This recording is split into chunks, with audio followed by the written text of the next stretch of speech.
Məsələn, bu mövzu tam ərəb ölkələri üçün o qədər də aktual bir mövzu deyil. Çünki orada cəmaət ərəb dilində danışır, ərəb dilini bilir. Yəni, əksəriyyət Quranı oxuyur, başa düşür və s. Bizim cəmiyyət üçün bu aktual mövzudur. Çünki bizim cəmiyyətin dili ərəb dili deyil. Burada artıq nəyə ehtiyac yaranır? Ərəb dilini bilməyə ehtiyac yaranır. Ərəb dilində mütəxəssis olmağa ehtiyac yaranır.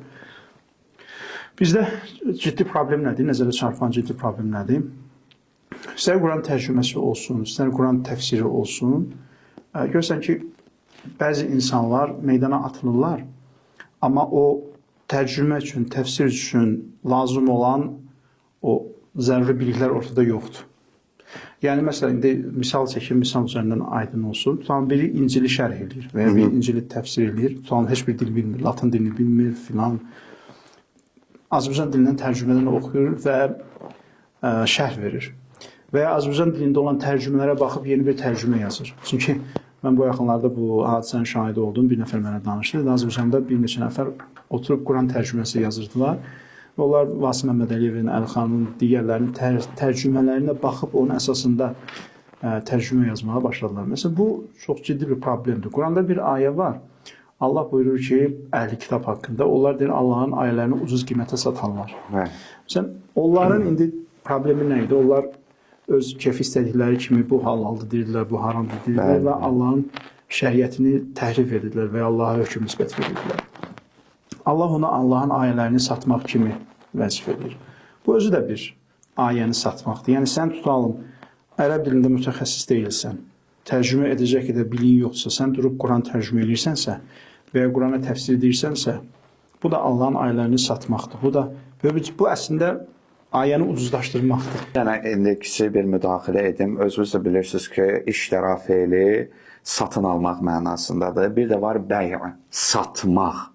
Məsələn, Allah Taala o iştira feilindən çox istifadə edib, o bayaqları gözəl bir toxundunuz. İndi biz lüğətə baxsaq, Baranovun lüğəti, ərəbcə, Azərbaycanca lüğət, bu ayə necə tərcümə edəcək? Yahudilər satın aldılar. Yox, bunu ərəb dilini bilən bilməlidir ki, iştira feili bəzən elə satmaq mənasında da istifadə olunur. Yəni, sən sırf otur ki, o lüğətlə get, elə çıxacaq ki, Yahudilər alırdılar Allahın ayələrini ucuz qiymətə. Yox, yenə də ixtisas lazımdır ki, ona görə bu şeylərdə təyin edəsiniz. Ona görə çox aktual ayəni də elə toxundunuz, istədim əlavə edəyim. Gözəl əlavə. Ümumiyyətlə, bizim cəmiyyətdən sosial elmlər, humanitar elmlər ciddi mənada açıq bazara çevrilibdir.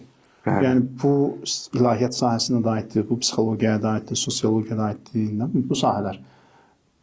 Empirik olmayan, təcrübə elmlər olmayan bu sosial sahələr ciddi mənada açıq bazardır. İnsan gəlir, çıxır rahat bir şəkildə, mən ilahiyyatçıyam deyir, mən psixoloqam deyir, mən sosioloqam deyir.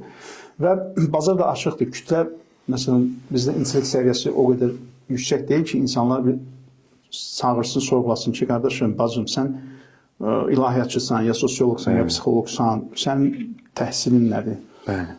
Harada təhsil almışsan və ya hansısa bir tanınmış mütəxəssis sizi dəstəkləyirmi, təsdiqləyirmi? İlahiyyat sahəsində bu lap geniş yayılıbdır. Yəni, mən həqiqətən görmüşəm, şahid olmuşam ki, adam üzündən Quranı oxumur və Quran təfsiri deyir. Sonra, məsələn, həmin şəxsə yazmışam ki, belə olmaz da, adam mənlə dalaşıbdır. Bəli. Ki, sən xeyr var, yəni, gözün götürmürmü? Deyirəm, qardaş, bunun gözün götürməklə bir əlaqəsi yoxdur. Axı, mən sadəcə deyirəm ki, heç olmasa ərəbcəsini oxumadan. Yəni, Allahın kəlamı bu qədər ucuzdur mu?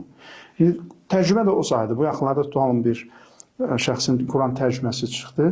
Yəni, baxırsan, adam ərəbcə bilmir. İndi o necə bilirsən? Zaten danışığından bilirsən.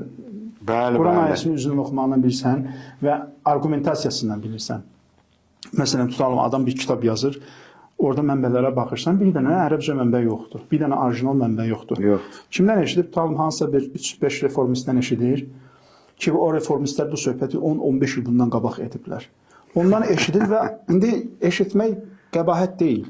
Hamımız nəysə eşidirik, gedirik, araşdırırıq. Bir var, sən eşidirsən təzə bir söz, gedirsən onun kökünə araşdırırsan və yəqinə çatdırsan ki, bəli, bu beləymiş. O zaman fikri ortaya qoyursan.